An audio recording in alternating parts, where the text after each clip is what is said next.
This is why your prices suck. You keep doing this.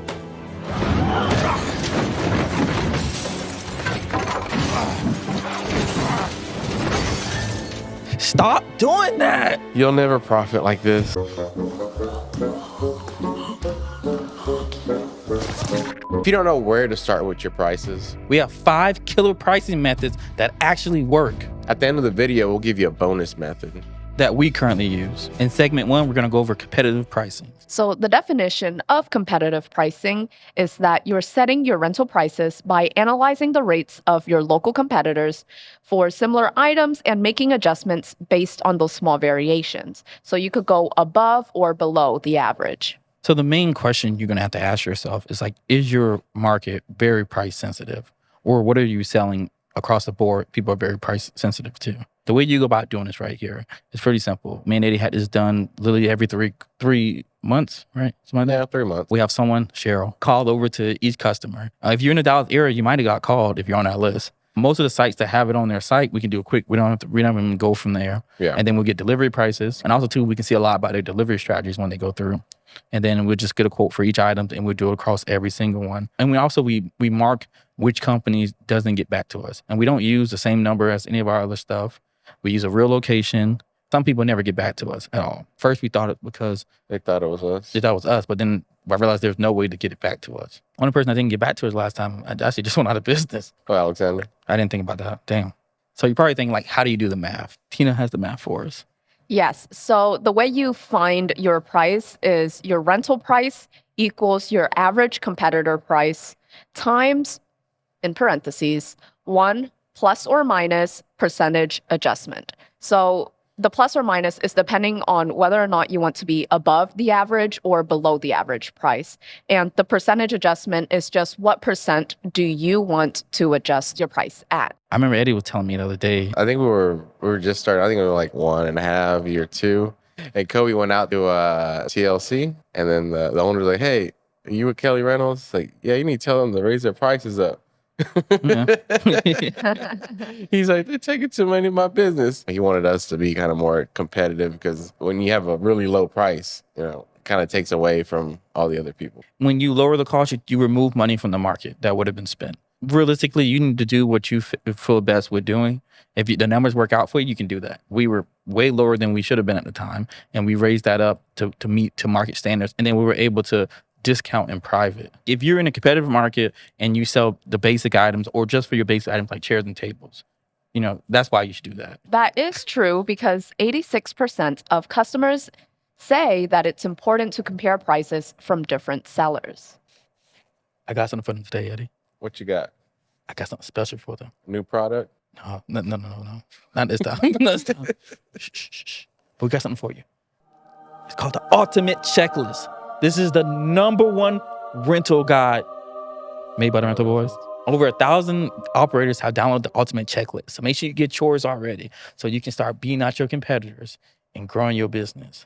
And the Ultimate Checklist has a whole list of a whole bunch of stuff on there from how to use your money, how to get clients, who to hire, when to hire. And it has all the stuff inside of it and a whole bunch of frequently asked questions that we answer on the show that is jam-packed in here. And Eddie, tell them what the best part of this is. The best part is it's absolutely free. So get yours and get 3 and invite somebody else. If you want to get a link down the check the link down below. And also, thank you so much. Let us know what you think about our Ultimate Checklist kind of announcements. Eddie says, you guys don't really like it. The second method we're going to talk about is percentage payback. Your percentage of payback is whenever you set your rate based on the price of your item and how long it takes to pay back that item. So you need to figure out what your break-even point is, and everything after your break-even point is going to be your profits from that item. If you want a systematic approach to figuring out how much you should charge in your prices and you don't want to do all the competitive analysis, all the other stuff, and you kind of just want to get straight to this is the best way to do it. Because generally, you have a certain return rate. It's from 5 to 25%. That's kind of the main range. The more unique it is, or the less it goes out, the more the percentage is. The more common and the more expensive it is, both of them together, the lower the range is. Like your chairs are kind of going to be on the lower end, and then your custom-made skyfolds or backdrops are going to be at 25% or 100%, depending on, how many times they go out and how custom it is. You're probably thinking okay, how do I do the math on this? The way you do the math is that your rental price equals your item value times your percentage divided by 100. And so, like Xavier said, if the more unique your item is, the higher your percentage will be. And the more common it is, the lower it'll be. This is going to be in the ultimate checklist. So make sure you download that. And so you can be able to copy this. So how'd you even get into this whole percentage? I was checking on Facebook, so everything was super cheap. Dollar chair. And then I was like, man, but at the time, I think the chairs were like $9 before, inflation and all that good stuff. The good time. Yeah, the good times, they were $9 brand new. So I was like, $1, and we're pretty much there, like, 10%. So I did that, and I did a little reading too. I know with the tents, it was a little bit different. I know I did it by square footage on that. And I remember that square footage was like so much lower. Yeah, man, we're losing money. Yeah, we ended up throwing it out. But I think we didn't score up the percentage, the square footage percentage. We threw out the just a number we had at the beginning, and we just raised the number. So can you guys explain what you guys mean by the square foot percentage? Like what's being based on that? Yeah, I think it was like a certain price. I think, I don't know, 50 cents, just 50 cents or something like that, a square foot, and we'll just run that across the whole board on all our tents. It's funny that you guys say that you guys are losing money when doing it per square foot, because 60% of consumers consider pricing as the very first criteria of their buying decision. So I'm sure your clients were enjoying that. Oh, they loved it. $200. So what we did was we got them hooked. So we're basically like drug dealers. We got them hooked on the product. Then we switched the price up on them. They're like, well, I did love that product, so let me go ahead and pay the higher price. Yeah, and then we start hitting them with baking soda, and confentanil. And like, oh, take that. Tastes the same. The third method is lifespan pricing. Lifespan pricing is when you price your items with a limited lifespan based on the desired return on investment, or your ROI, over the expected number of uses. The whole point is that you're going to really just figure out what's the lifespan of the item. If you've already had the item, then you should know about the use cases. Look it up in your software, and then look at what point do you think that you have to replace it. Now, if you're one of those people who's gonna be like, oh, I want to keep the newest equipment, then you might be replacing that stuff every other year. Mm-hmm. You're gonna be like, but if you're realistically looking at it and you think like a throne chair or something like that, that might be something that you might have to replace, basically around every 40 to 30 uses. So this is how you do the math for lifespan pricing. You actually need to do the math 2 times. And the first time is to find your return on investment. What we usually recommend is 5 to 10 times what you paid for that item. So if we're doing an example of 5 times, your return on investment would be 500 divided by 100, because the 100 would be your 100% and the 500 would be 5 times of that. So after you find your return on investment, you'll multiply your return on investment with the item's value. So this is what you bought that item for, and then you'll divide the entire thing by the expected number of uses.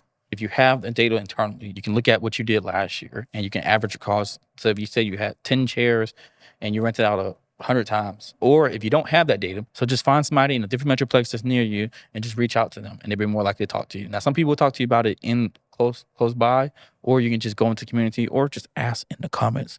I'm pretty sure we got tons of people who rent the same thing you rent out for the most part. Hey, how do we do it? No, I mean, a lot of things were common sense, to be honest with you. Like, for instance, linens, like, especially being white, like, they're most likely going to be damaged. The first one, if we're lucky, maybe number 4. So we just a price to reflect that.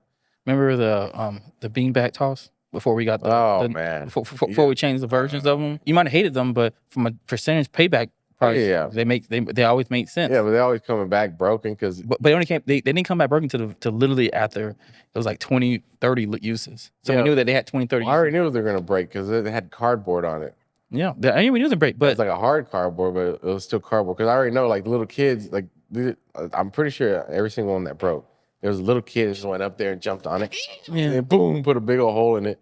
But you know what is another really factor, and people have this debate all the time about pop-up tents. You can make more money off of the use cases of it, but eventually the pop-ups will break in 4 to 5 uses. I was against them because I was like, I'm tired of these things breaking, and I'm having like to rig them up on site. We came up with a game plan, and it actually works, and like, we've even given this away for free. Like, with the pop-up tents, you can have it in your contract, and the contract will save you, because basically you can double, triple your inventory in a year, probably even more, because customers are going to do what they want. We already know that. They'll try to go the cheap route, and in doing so, they usually damage the pop-up tents. And when they do that, we just charge them for another pop-up tent. But we have insurance on that pop-up tent. So now we got 2 pop-up tents. And make sure you buy insurance when you first buy it. You don't have to buy one for every single one, but because they all kind of the same. So just on the same tickets and stuff. So you'll be pretty much good. The one thing that we've learned, you have to check it. If you do not check it, this would not work. Nope. And you will not be able to know who actually did it. They go out there, set it up, and it's broken. You're like, was that the last one or the one after that? I don't remember. Do you want to turn your ad clicks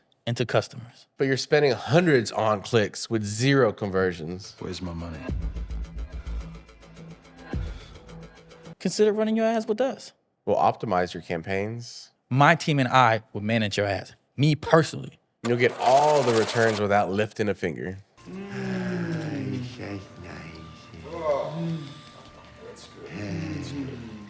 Click that link down in the description and we'll reach out to you.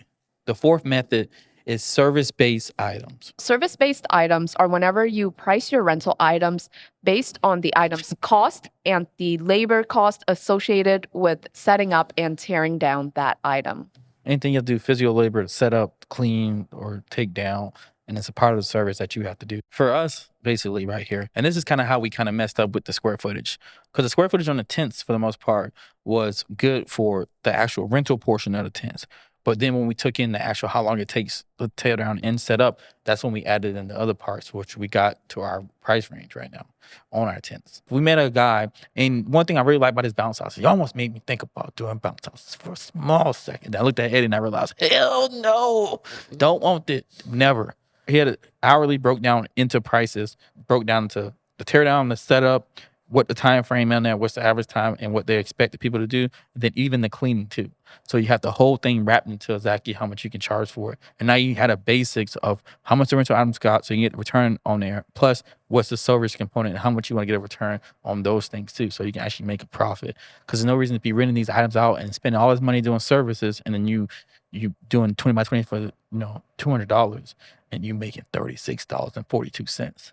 You're probably like, well, like, Xavier, give me the math. I got you. Like before, there are 2 components to the math. First, you're going to have to determine what your service cost is, how long it takes you to set things up, tear things down, and how much you're paying for that labor in that given time. Once you find your service cost, you'll then find your percentage payback. So we've went over the math on this. This is your rental price equals your item value. So what you got the item for times the percentage that you want to profit from that item. And then you'll add this to your service costs. So it'll keep in mind the cost of your items as well as the labor associated with renting out this item. What does this remind you of? Like, it's your second thing that I would say, I think you hate it more than bounce houses. I'll say the subfloors.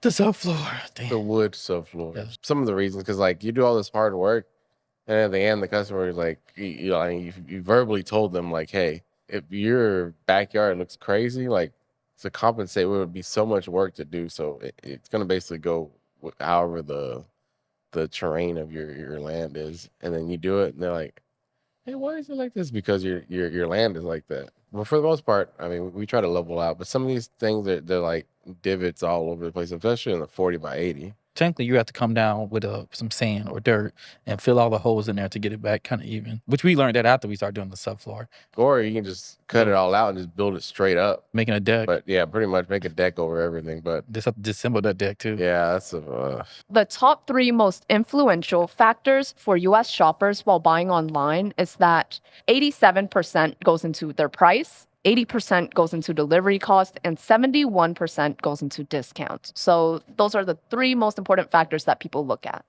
So if you got what I got, you just raise the prices high and do a discount back to the regular price. And people are like, I save so much. The 5th pricing method is value-based pricing. Value-based pricing is whenever you set prices based on the added value your equipment or service provides to the customers, regardless of the cost or your competition. If you're having a partnership, it's like me and Eddie got a partnership. Let's say that right now. We got a little partnership going on. Something small. Okay. So like, let's say like you're renting out a margarita machine. You're going to give the margarita machine for free technically to rent there. And then you get a piece of each sale of the margaritas that come out of the machine. They won't be the publicized stuff. This would be like deals you work out with places and people who maybe don't have the equipment, but they have the people and still want to use the equipment to sell. And you can just make more money than you usually would make because you'll get a piece because you actually brought the equipment involved. All right, so there is actually no math to this. However, there are two components that you would want to keep in mind whenever setting these prices. So first, you would want to set the rental price equal to the fixed value assigned to the service. So this is where you find your break-even point. Then to add on top of that, you'll assign a fixed value to the service or the convenience that you are providing from that service. And so that's how you get the profits from the break-even point. This is most of your salespeople and people who are generally out in the public going to get hit out with these ideas. Eddie, as our resident deal master. So yeah, basically I had a friend that in underground rapping, and he's like, hey, can we use your venue? And it's at night. I'm hoping that you will get this thing up to 100 people, and you're charging them $20 a head, and then I'm gonna get a percentage over that. Everything from their marketing and planning and everything was just like really nonchalant. Like I don't think they took business really seriously. So the results kind of show for that. I gave him a chance, and then Xavier over here like, I told you, you get the money up front, forget all that other stuff. I was like, yeah. Yeah, so I'm not saying It would have worked out Yeah. if they did their part. Yeah, the ideal is good. So like if you have equipment and you don't really have a way right now, or the demand is not high, but people are using these type of equipment at like restaurants, events, other events they're having, maybe they're not even thinking about having it, and you can come in and partner as a vendor, then you can make some good money on this right here. It's a really different way to do it. Now, the best way to do this right here, and I mean the best way, is that if you own a venue, you get a church to come in. Let the church come in free. And you get 30% of all the donations that they put into the church. 30% of the tithes. Only problem with that, God might not be too happy sharing his money Actually, with he you. would. He would. We're getting it back to the people. Yeah. Okay, you hear from Eddie. You hear from Brother Eddie right here. He says it'll be fine. So you want to start your ministry, you can reach out to us over here in Louisville, Texas. We Yeah. can taken care of. So your hopes and dreams, and take your money in between. And we ain't hungry no more either, bro. I don't mean like in the church, like 75% of donations go to me. It's like right here, like I am him type person. I don't mean like that. But like you can work deals out. You kind of see what I'm kind of saying. Like if you have like a dance studio and you have an open area and they can come in and give you a little piece per student. So maybe it's not like so much on a piece thing. But the thing is, after you do it once or twice, they'll start wanting to do a fixed rate. And now you can be able to get your exact fixed rate. And it's a good way to negotiate with people. So like if you're going through the process, like, oh, I don't want to pay that rate. Like, okay, that's fine. Come do it for free. But I get $5 on every head who comes to the door. Mm-hmm. And And then it'll make them rethink about it and realize how valuable it is. And then you can sell them back in one of the other methods. 80% of business-to-business purchases are impacted by a client's customer experience, with just 20% of that being based on the price or the specific product, Okay. So what's the relation to that for the customer experience in the business? the specific product as a whole, because only 20% of business-to-business buyers care about your price or product. This is a good way to get into working with some people that you might not be able to work with. And also, you don't have to worry about money as the factor. Make money together, grow together. And they do this in the drug market too, so it works.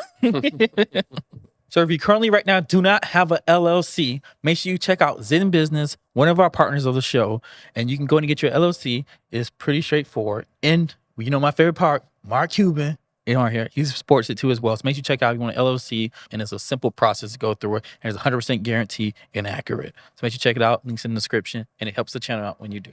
So we have a bonus method for you. And this is the method that we personally use, and this is a mixed approach of all of these strategies. A mixed approach is basically whenever you combine multiple pricing strategies for different inventory items and choosing either the lower or higher end of price range based on your specific business strategy. We kind of look at every single competitive pricing across the board for every single thing, especially for like your common items and stuff, because that's kind of the market trends. Percentage of paybacks, what we use that for? just to see more or less like how fast we're gonna get our money back. Then lifespan is, well, it was like anything that's perishable, like linens. Then anything that's soft. So like if you're doing like lounge rentals, this would be a really big thing for you. The last one is item services. This is like a big part of like all our kind of like special items, which is not special items.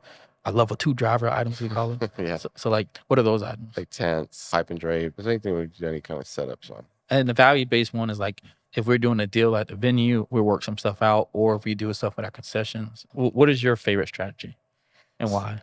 percentage payback would be best, but also, you don't know if the item that you're renting out, you need to do specific things for it, like setting up and stuff like that. So I think having the service-based items component really just help levels that out. Okay. If you only had one to choose for every item. One for every item, I would say service-based items, just because literally one part of that is already based on the percentage of payback. Okay. So Yeah. Tina's a cheater. Yeah, so, Tina wants it all. so it's inside of this equation. Ain't taking no losses. Yeah. So Eddie, which one would you do? Competitive pricing. Yeah. I like that one just because, and the reason why I choose that one it also is it depends on like where you're at in the point of your business. When we first started off, like we were on Facebook, and at least I was. I couldn't bring a Google AdWords pricing or like a higher pricing into that kind of market because then they would even mess with me. I think my favorite is you have to check out in the ultimate checklist. Rental rundown.